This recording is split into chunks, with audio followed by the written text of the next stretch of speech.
All sorts of people are calling themselves kings these days. Tyrion Lannister to Joffrey Baratheon, A Clash of Kings Chapter 2, Sansa 1.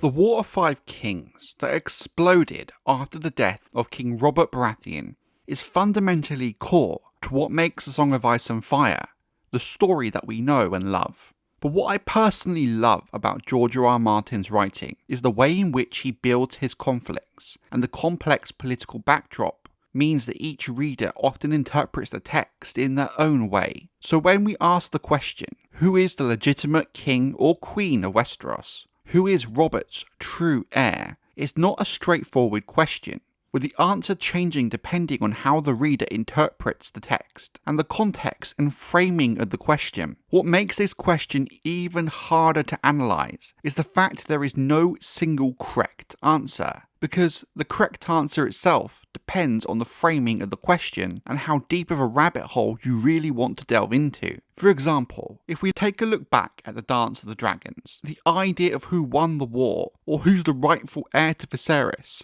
really depends on the sources that you personally believe, and for you, what constitutes victory. With the War of the Five Kings, the claimant you think might be the rightful king will differ depending on several factors. The answer will change depending if you're looking for the in-story heir, or the heir we as readers know is in fact the true heir, as we have read all the differing viewpoints and have access to all the information other characters are not privy to. The in-story heir might be different because certain characters might not have access to all the information readers do to make a fully formed decision. While it's called the War of the Five Kings, it's actually more than 5 people we're going to be talking about in this video. But of the titular 5 kings, 3 of them can be dismissed quite quickly. Renly Baratheon is nothing to me, nor Stannis neither. Why should they rule over me and mine from some flowery seat in Highgarden or Dorne? What do they know of the Wall, or the Wolfswood, or the barrows of the First Men? Even their gods are wrong. The others take the Lannisters too. I've had a bellyful of them. Why shouldn't we rule ourselves again? It was the dragons we married, and the dragons are all dead. There sits the only king I mean to bend my knee to, my lords, the king in the north. Jon Umber proclaiming Robb Stark as king in the north. A Game of Thrones chapter 71, Catelyn 11. First off, we have Balon Greyjoy. The reason he's not the rightful king is quite obvious. He never actually claims to be king of the Seven Kingdoms, or puts a claim to the Iron Throne. Balon's kingship is really an Iron Islands independence movement. Now, after Balon's death and the Kingsmoot votes in favour of Euron Greyjoy as the new king, it's very clear that Euron has much larger aspirations than his brother, perhaps with one eye on the Iron Throne itself. But what is important to understand is in no way does this make Euron a legitimate claimant to the Iron Throne. If he was to claim the Iron Throne, it would be via Right of Conquest, which in itself is a legitimate way of becoming a rightful king. But as things stand in the published books, it's hard to view him as the legitimate king of Westeros, despite his clear desire to perhaps be that king. A similar logic applies when it comes to Robb Stark. Robb never claims the Iron Throne itself, or to be the heir of Robert, much like with the case of the Iron Islands. When Robb is declared king of the north, it's a breakaway northern independence movement. You can also apply that same logic to his kingship over the Riverlands, or at the very least the Trident. Most of the Lords of the Riverlands backed and chose Robb as their king over the other claimants to the Iron Throne, including whomever Robert Baratheon's legitimate heir is. It's actually a rejection of the whole concept of the King of the Seven Kingdoms. Now, assuming you've read the books or watched Game of Thrones, the genesis of the War of the Five Kings, and why Robert's heir is even in dispute, is because Eddard Stark learns the truth of the parentage of Robert's children with his wife Cersei Lannister, that Joffrey, Myrcella and Tommen Baratheon are in fact the bastard children of Jaime and Cersei Lannister, meaning that Robert has no legitimate children to call his heirs. Eddard sends a letter to Stannis on Dragonstone before his arrest for treason, when Joffrey is proclaimed king, saying as much. Given Stannis was involved with Jon Arryn's initial investigation into this, he already knows the truth about Robert's children. Thus, when Robert dies and Eddard is arrested, he declares himself the rightful king. After Eddard's execution, Robb Stark then is also declared king of the North, with Renly Baratheon, despite being Stannis' younger brother, too staking a claim to the throne, seeing his brother as an unfit ruler. Later, when Balon Greyjoy also succeeds from the Seven Kingdoms, declaring the Iron Islands independent, then boom, we have the War of the Five Kings. Now, Joffrey and then later Tommen's claim to the Iron Throne are quite tricky for 3 reasons. We as the reader know objectively for a fact that they are not Robert Baratheon's sons, but Jaime Lannister's. There are obviously characters in universe who also believe this claim, the likes of Stannis, the Northern Houses, and the Dornish, among others. There are also many people who know this information, but they simply don't care, such as most of the Lannister bannermen and allies. Then we have the small folk, who hear things like this via rumour and gossip. So we as readers know that Joffrey and Tommen are not Robert's sons, and therefore not the true heirs to the Iron Throne. But in world, well, it's not as black and white. Some characters know what the reader knows, some don't. Therefore there is a divide between people who know the truth and those who will see them as the true heirs. Hence why a civil war is even happening. But the important aspect here is there are people who believe they are legitimate and thus the rightful kings. Now here is the tricky part. Legally speaking, they are Robert's children unless the legitimate king rules otherwise and delegitimizes them as Baratheons. But who is the legitimate king in this instance? And that person cannot really do this until they are on the Iron Throne themselves, and their foes defeated. Until that happens, you could make a case that following male proximity primogeniture, Joffrey and Tommen could in fact be the rightful kings. This is why the context of being a reader or viewing this from an in-world point of view is so important. We can safely say from our position as the reader of the story, they are certainly not the rightful kings. But in-world, depending on who you ask, it's not so clear, especially after the Battle of the Blackwater with Stannis defeated, Renly also dead, with no more known Baratheons to push the claim. House Lannister, and thus Joffrey, hold all the cards. People can dispute him being Robert's son, but at this stage it doesn't really functionally do anything when there is no one to really dispute it. House Lannister hold the power, Robert's children or not, it no longer matters. Even if you view Stannis as the rightful king as an in-world character, his current position is not that strong, and it would take a lot before he was able to push his claim once again. So, if Joffrey and Tommen are not Robert's sons, then using male preference primogeniture means that one of his younger brothers is the true heir. What we must make clear here is while Robert has many known bastards, such as Edric Storm and Gendry, they are illegitimate, and therefore cannot inherit unless legitimized. Even then, there's some questions about legitimized bastards inheriting. Realistically, it's not going to happen while we still have younger brothers of Robert in play. It is not a question of wanting. The throne is mine, as Robert's heir. That is law. Stannis Baratheon to Davos Seaworth, A Storm of Swords, Chapter 36, Davos 4.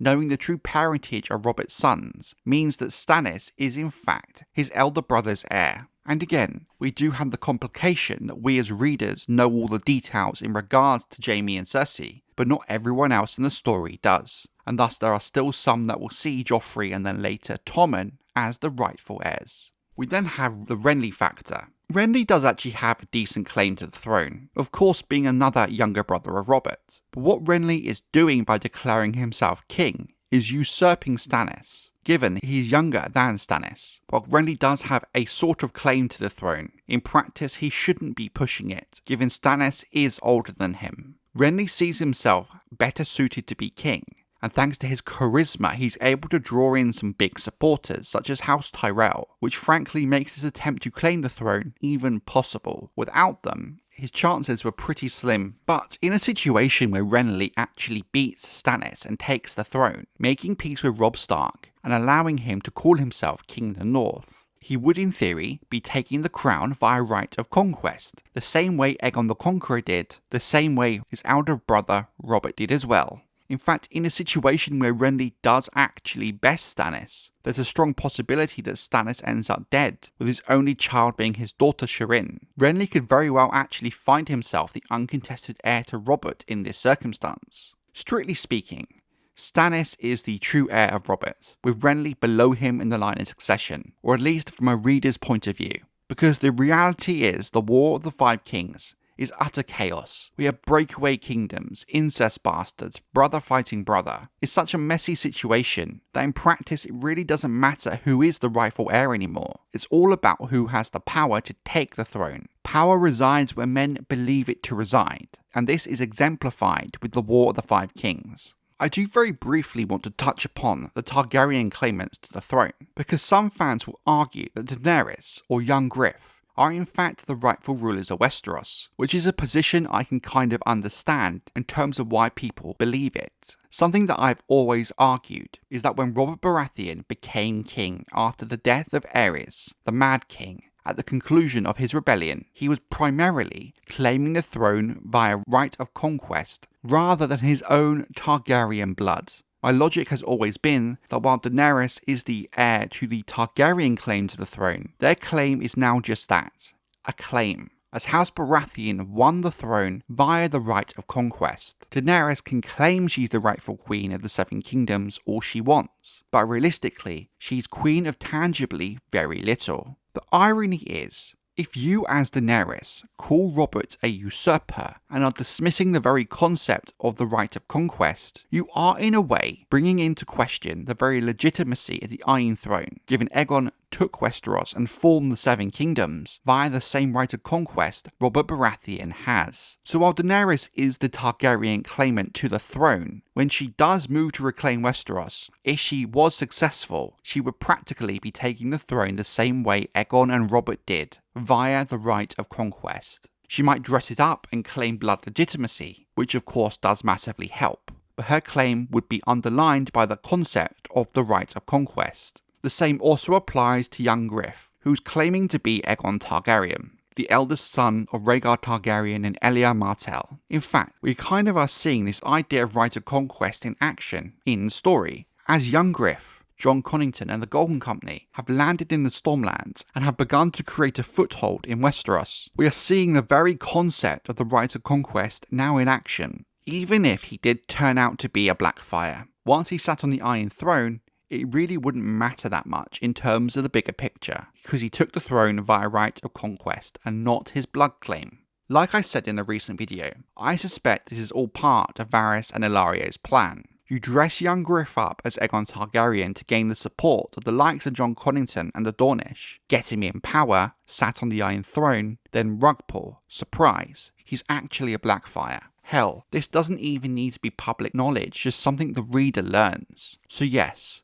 Daenerys and Aegon could be the legitimate claimants to the Targaryen dynasty, but that's the thing, they are currently no longer the ruling dynasty. If they want to retake the crown, they will have to do so the same way Aegon the Conqueror did, with fire and blood. So who is the rightful king of Westeros? As things stand with the published books as of the end of A Dance with Dragons, it depends on the context and who you ask. Tommen Baratheon is believed to be Robert's trueborn son to those who want to believe it, whose agenda and plans require Tommen to be Robert's. There are just as many people who don't believe he's trueborn, and that's the issue. There is also an argument that even if you don't believe he's trueborn, the Lannister-Tyrell alliance defeated Stannis at the Blackwater, so Tommen could now possibly claim the right of conquest, even though his whole claim up till this point hinges on him being viewed as Robert's trueborn son. To suddenly switch up your claim to the right of conquest is just going to convince more people you're illegitimate. I'm also personally slightly hesitant to call the defence of King's Landing at the Battle of the Blackwater right of conquest as well. It's not clear cut. We have Stannis Baratheon, who was broken at the Blackwater and is recovering in the north. He is technically Robert's heir, since he has no trueborn children.